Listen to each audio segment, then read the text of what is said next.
Okay, I'm not here to expand, no? Or to explain more about these two people na magkakaroon ng malaking papel o malaking gampanin sa darating na tribulation at great tribulation. Okay. Ang tawag sa kanila ay sila po ay tinatawag na olive tree at lampstand. Nagko-cause din sila ng mga plague. Nagpapaulan din sila ng apoy. At ang binanggit pa ng banal na kasulatan, walang mga kalaban nila ang mananaig sa kanila habang sila ay nangangaral. Okay, pero maipapapuksa sila ng Antichrist. At sa pagpapapuksa yan sa kanila, mamamatay sila. After 3 days, mabubuhay din. Okay, then, mamamangha yung mga tao pag nabuhay sila. Pero alam niyo po ba, kapag ang dalawang witnesses na ito ay pinatay, magdidiwang ang buong mundo to the point na mag-exchange gifts pa sila. Dahil tuwang-tuwa sila dahil namatay na itong dalawang ito na nagpaparating ng mga mensahe na mula sa Diyos. Kahindik-hindik ng mga tao. Ano po? Kalahin nyo, dahil sa kamatayan ng dalawang ito, sila po ay mag-exchange gifts because nagdidiwang sila na nategi na itong dalawang ito. How wicked yung mga taong antitigas ng puso. Ano po? So, yeah. May mga doktrina na, kasi sabi nga olive tree at saka lampstand, may mga doktrina regarding these two witnesses na naniniwala na ang mga two witnesses daw na ito ay symbol lamang. Okay, na naniniwala sila na mga two witnesses na ito ay tayo raw mga Kristiyano. Pero malabo pong mangyari yon. Alam niyo kung bakit? Kasi ang mga Kristiyano, bago pa dumating si tribulation, ira-rapture na po tayong lahat. So, imposible rin na mga tinatawag ito na mga tribulation saints. Sapagkat ang mga tribulation saints makakakilala lang po sa Panginoon during that wicked times, no? At hindi akma na sila ito. Mas malayo. Kung malayo sa atin, mas malayo sa kanila most definitely. Amen? Because they're not washed by the blood of the Lamb. They are washed by their own blood. Pagpapapugot ng kanilang mga heads, mga ulo. Okay. So, marami pong sablay ng mga pananaw, views regarding that. Minsan may nakipagkwentuhan sa akin regarding this. Sabi niya, ang paniwala raw niya, two lampstand, yung olive tree, tsaka mga Kristiyano. Sabi ko, nonsense. So, wala akong gana makipagkwentuhan. Nagdahilan na ako, may gagawin ako, pero wala akong interest makinig. Kasi walang katuturan yung mga sasabihin niyang arguments. Malayo. Eschatology-wise, malayo. Dahil sa eschatology, kung talagang titignan mo, talagang nangangailangan kang mag-rightly divide ng scripture regarding this. Okay. Now, let me tell you, ano yung paniwala ko? At paniwala na nakararaming mga mananampalataya ng Panginoong Hesukristo. The two witnesses are Elijah and Moses. Makatuwiran lang po na ito ay si Moses at si Elijah. Okay. Marami ako maibibigay na dahilan kung bakit itong dalawang ito, sila po ito.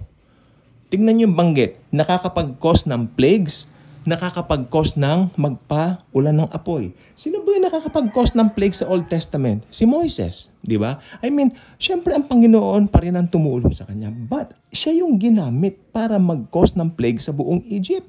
Di ba nung in-spare yung mga Israelites, nilagay sila sa Goshen? Na-spared sila doon sa mga terribling mga plagues na yaan. O ngayon, sino yung nakakapag-ulan ng apoy na ginamit ng Panginoon? Di si Elijah. O, di ba? Tsaka tignan po ninyong mabuti, si Moises, walang binanggit anong nangyari sa kanyang bangkay. Ang binanggit lang doon, hindi siya nakapasok sa promised land dahil meron siyang isang nalabag, no? Na hindi maganda. Na may pinapapukpok ang Panginoon sa kanya. Sabi, speak to the rock.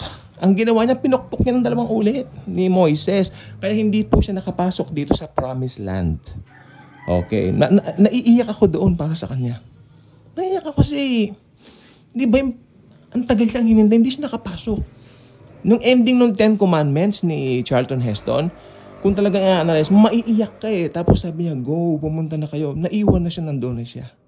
Nakakaiyak yun. Nakaka-touch. Nakabagbag ng damdamin, no?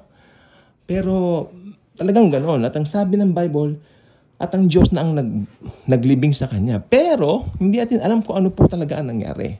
So medyo, yung kamatayan niya, medyo hindi katulad ng iba na nakitang namatay, nakitang ganon. Pero si Elijah, alam naman natin, si Elijah po ay ni-rapture. No? Hindi ba hinahabol siya ni Elisha? Tapos may karwahe, brum, brum, brum, ganon. Yes, yun po yun. Kaya, hindi ako naniniwala na si Enoch. Hindi po si Enoch yun. Kasi hindi po,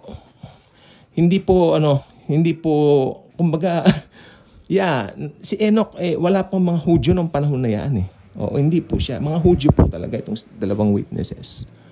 O yan. At saka syempre, ang mas matimbang kong pinanghahawakan dito, alam niyo yung nangyari sa bundok ng Tabor? Ang Panginoong Hesukristo, nag-transfigurate siya, di ba? Oh, who appeared with him there? Moses and Elijah. Oh, nagulat si Pedro. Panginoon, gagawa kami ng 3 kubol. Isa po sa inyo, isa kay Moises, at isa kay Elijah. Tapos, bigla nagsalita ang Diyos Ama, here is my beloved Son. Sa kanya kayo makinig. Kasi ang ginagawa ni Pedro dito, makinig pong mabuti, konting doktrina to sa grace, no? Ang ginagawa ni Peter dito, ni Pedro, ipinapantay mo naman yung anak ko, ng Diyos, ang Diyos Ama. Ba't may pinapantay yung anak ko kay Moises at kay Elijah? Si Moises, he stands, di ba? He stands for the law. At itong anong pangalan nito? Si Elijah stands for the prophets. Law, tapos prophet. Ang anak ko, kanyang Diyos, grace. Kaya sabi niya, kaya pansinin niyo po ang gesture. Nung sabi niya, gagawa kami ng kubol, Panginoon. Isa sa inyo, isa kay Moises at isa kay Elijah. Biglang may nagsalita, this is my beloved Son. Listen to him. Oh, ngayon, under the new covenant, listen to Jesus. Listen to His covenant of grace. Diba? Under grace, it is finished. Tetelestai, tapos na. So, napakaganda po talaga nito. So, si Moises at si Elijah po talaga. Hindi na po ako makikipagdebate. Si Moises at si Elijah talaga ang 2 witnesses. Malabo yung mga argumento may ibang doktrina yung mga nagsasabi na yung olive tree at saka yung lampstand, yun daw si Moises at Elijah, yun daw yung 2 witnesses. May iba silang doktrina. Hindi sila doktrina ng futurist. Mga ano po yan, mga preterist ang gumagamit niyan. Mga tapos na raw, naganap na lahat. Yung mga ibang may ibang doktrina yan. Definitely hindi yung Amen? So ito pong gusto ko sabihin po sa inyo. Ito pong gusto ko po sabihin sa inyo. Kapag ka po yung dalawang yan na namatay, magdidiwang ang buong mundo kasi during that time, pag niresurrect po sila, mangangaral po sila sa Jerusalem. Maririnig sila doon ng mga tao at ang mga tao doon, during the tribulation, may mga matitigas pa rin ang puso. Ito yung mga ipinako na nila ang kanilang mga sarili kay Antikristo. Amen? Ang mga taong nagpatatak na yung mga yan. Mga taong malabo ng kaisipan ng mga yan. Pag may tatak ka na kasi nung 666, talagang impyerno ka na, wala nang burahan yan. Amen. Mga nagpatatak na yan, kaya ayaw nilang makinig kay Moises at kay Elijah during that time na kanilang pangangaral, during that tribulation, in great tribulation. Amen. Kaya pag namatay ito, ipapapatay ng Antichrist mga ito, at maiiwan yung mga bodies nila nandoon lang po sa, basta naka-expose po doon sa malapit sa may labasan ng Israel, Jerusalem. Kaya ang mga tao nakikita po sila. Ngayon, makikita rin nila after 3 days, magre-resurrect ito at biglang papanik na po sa langit. 'Di ba? Biglang papanik na po sa langit. Kaya yun po ang nangyari. Biglang pumanik na po sa langit yung dalawa at namangha po sila. Pero huli na po sa kanila dahil may tatak na po yung iba. Pero hindi pa huli doon sa mga tao na walang tatak ng halimaw. Kasi pwede silang magtago, di ba? At magpapugot na lang ng ulo. Para pag napugutan sila ng ulo, sila po ay mapupunta ng langit. Without the shedding of blood, there will be no remission of sins. So, dugo na nila yon. Hindi na pwede yung, dugo ng Panginoong Jesucristo, I have faith in Jesus. Oh, ito po yun, ngayon po yan. Kung gusto mo ng ganon, ngayon, tumanggap ka na sa Panginoon ngayon. Sapagkat pag nag-rapture na, ay left behind ka na. Magdidesisyon ka. It's either magpapugot ka, maiimpyerno ka, ay isa din magpapugot ka, mapunta ka sa langit, o magpatatak ka ng 666, tatak ng halimaw, at mapasa impyerno ka. Again, yung two witnesses, si Elijah at si Moises po yon. Hindi po yung ginawa nilang simbolismo ng lampstand tapos yung olive tree. Mga Kristiyano ro yun. Imposible.